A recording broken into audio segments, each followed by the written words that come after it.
Welcome to the Reddit Family Tallis YouTube channel, a place where genuine and inspiring family stories are shared.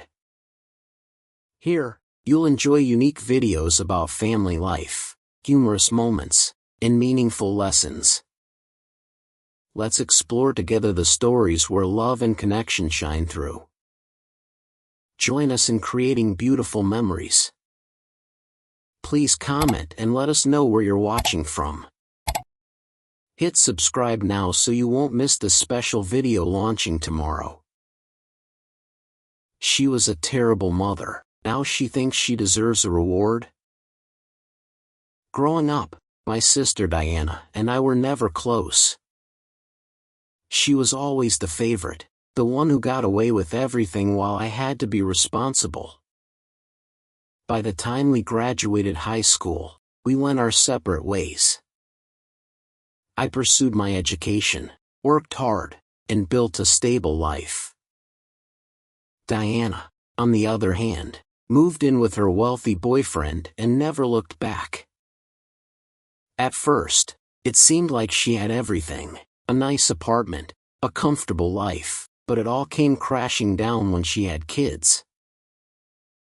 By the time she was 21, she had 3 children, twin girls, Jessica and Emily, and a son, Michael. Our parents were thrilled at first, but also deeply concerned. Diana had no job, no education, and was entirely dependent on her boyfriend's money. She never married him, which turned out to be a mistake because when he cheated and they split, she was left with nothing but child support.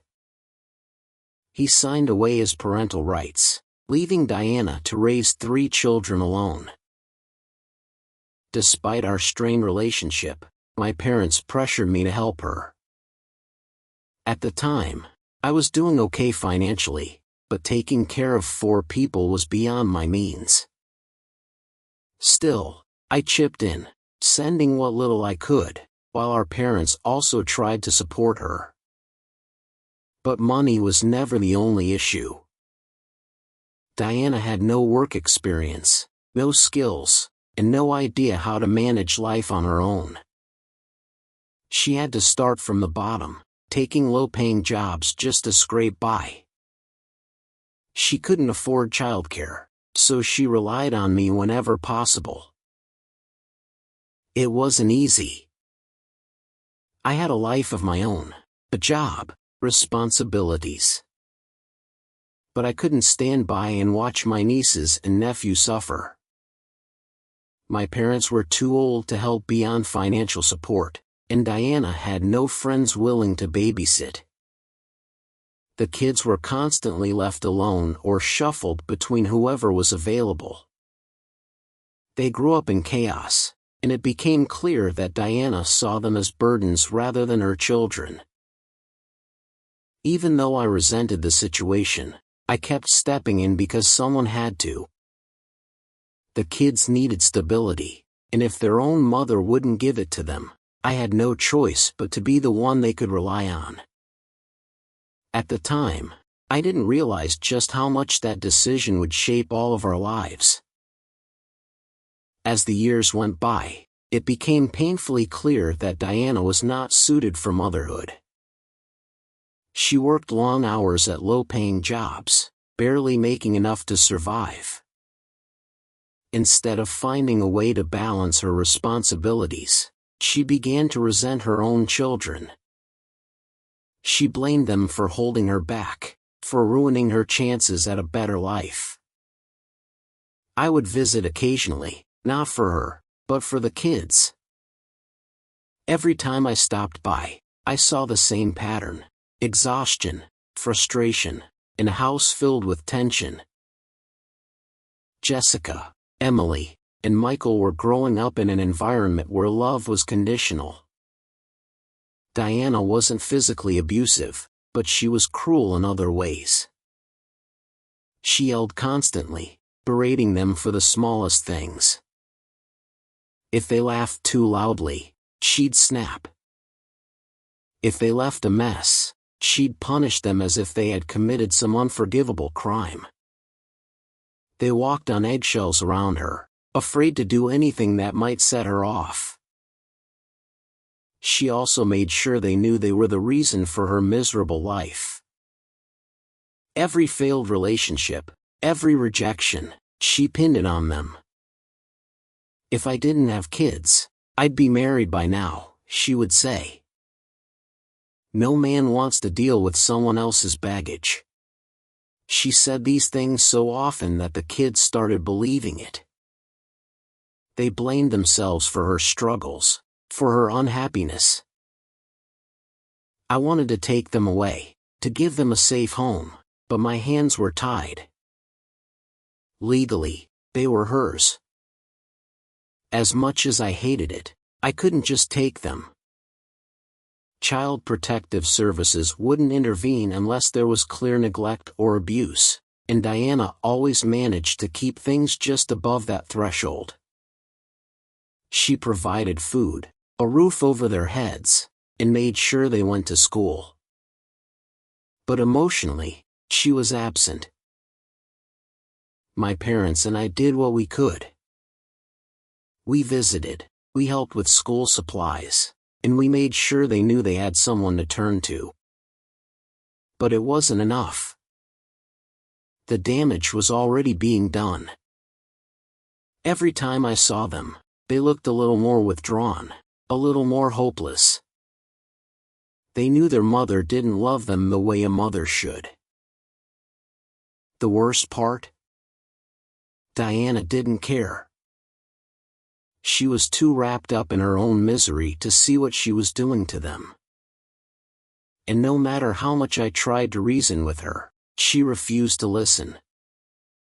She was convinced that her life would have been perfect, if only she hadn't had them. As the years went on, the tension between Diana and her children only grew worse.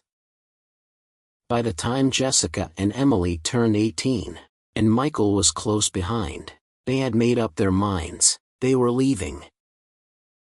They had endured years of neglect, emotional abuse, and constant reminders that they were nothing but burdens to their mother. The moment they had the legal right to walk away, they took it. I remember the day they showed up at my doorstep, suitcases in hand. Jessica was trying to stay composed, but I could see the anger simmering beneath the surface. Emily looked exhausted, as if she had finally run out of tears. And Michael, the youngest, was the one who spoke first. "Can we stay here?" His voice was small, hesitant, but there was something final about it, like he already knew the answer.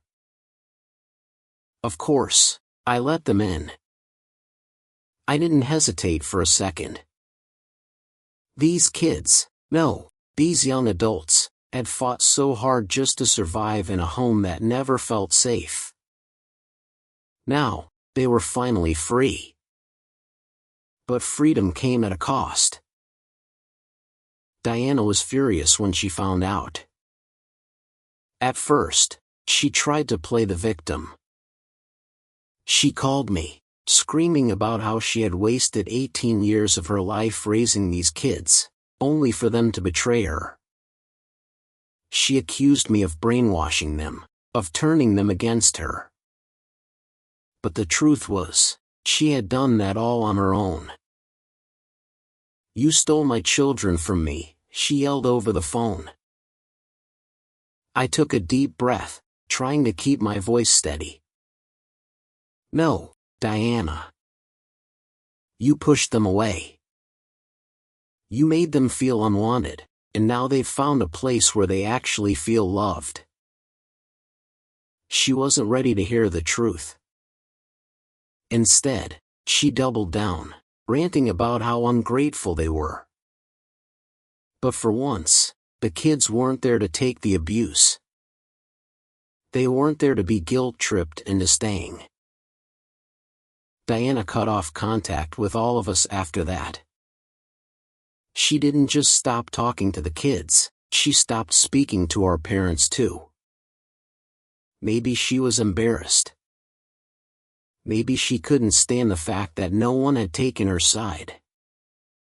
Either way, she disappeared from our lives, and honestly, it was a relief. For the first time in their lives, Jessica, Emily, and Michael weren't walking on eggshells. They had a home where they felt safe. And they had chosen it for themselves. After Diana cut ties with everyone, life finally settled into a peaceful rhythm. The kids, now young adults, flourished. Jessica pursued a degree in literature and became a teacher. Emily discovered her passion for hairstyling and opened her own salon. Michael, the youngest, worked tirelessly to get into medical school and eventually became a pediatrician. They had come so far from the frightened, neglected children they once were.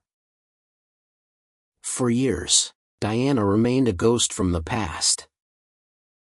She never reached out, never checked in on her children. It was as if she had erased them from her life entirely. And honestly, we were all better off that way. There was no drama, no toxic manipulation, just peace. I never expected to hear from her again. But, as life often does, it threw an unexpected twist our way. It all started after my 48th birthday. My nieces and nephew had surprised me with a celebration, something small but filled with love. At the end of the night, they sat me down, serious expressions on their faces. Jessica handed me an envelope. "We've been talking," she said. "You've done so much for us. You gave us a home, a family. You never asked for anything in return. But we want to give back to you." I opened the envelope and my breath caught. It was a check, a substantial one. They had pooled their money together to thank me. I was overwhelmed, insisting that they didn't owe me anything, that I had helped them because I loved them, not because I expected something in return. But they wouldn't take no for an answer. "This isn't about paying you back," Michael said. "It's about showing you how much we appreciate you." It was one of the most touching moments of my life. And so, I shared it online, a simple post about how proud I was of them, how grateful I felt. What I didn't realize was that Diana, who had been silent for years, would see it. 2 days later, I received a message from her. "I saw your post," she wrote. "I think it's time I reconnect with my kids. I've made mistakes, but I miss them. Can you help me talk to them?" I stared at the message in disbelief. After years of ignoring them, now that she knew they were successful, she suddenly wanted back in? I knew exactly what she was after. And I wasn't about to let her manipulate them all over again. Diana's message sat unread for a few days before I finally opened it. I knew exactly why she was reaching out. It wasn't regret, and it certainly wasn't love. She had seen that her children were doing well financially, and she wanted a piece of it. Still, I wanted to give her the benefit of the doubt. Maybe, just maybe, she had changed. I responded simply, "If you really want to reconnect, talk to them yourself." Her reply came almost instantly. "They won't listen to me. They'll listen to you. You need to help me. It's the least you can do after taking them away from me." That was it. Any doubt I had disappeared. She wasn't sorry. She wasn't trying to mend the past. she was still blaming me for her own failures. I told her, "I didn't take them from you, Diana. You pushed them away. You treated them like burdens, and now that they're successful, you suddenly want to be their mother again?" That's when she snapped. She accused me of manipulating them, of poisoning them against her, of stealing everything that was rightfully hers. Then, she had the audacity to say, "You already stole my kids, now you're stealing my money too." I laughed, an exhausted, bitter laugh. "Your money?" I said. "You were never there for them. You never supported them. You never made sacrifices for them. You don't deserve a dime of what they've earned." She went ballistic. She called me selfish, a liar, a snake who had turned her own children against her. Then she did what she does best. She played the victim. Within hours, she was on social media, crying about how her evil sister had robbed her of her family. At first, a few distant relatives bought into her sob story, sending me messages about family obligations and how I should make peace. But they quickly changed their tune when the kids stepped in. Jessica, Emily, and Michael publicly shut her down. They exposed everything: years of neglect, emotional abuse, how she had blamed them for her failed relationships. They didn't hold back, and Diana had no defense. After that, she disappeared. Blocked me. Blocked her own kids. It was her final, pathetic attempt at control. But none of us cared. For the first time, we were truly free. No more drama. No more guilt. No more Diana. And honestly, it felt good. What would you do in this situation? Do you think Diana truly deserved a second chance, or was she only after the money? Let us know your thoughts in the comments. Have you ever dealt with entitled family members? Share your experiences below. We'd love to hear your stories.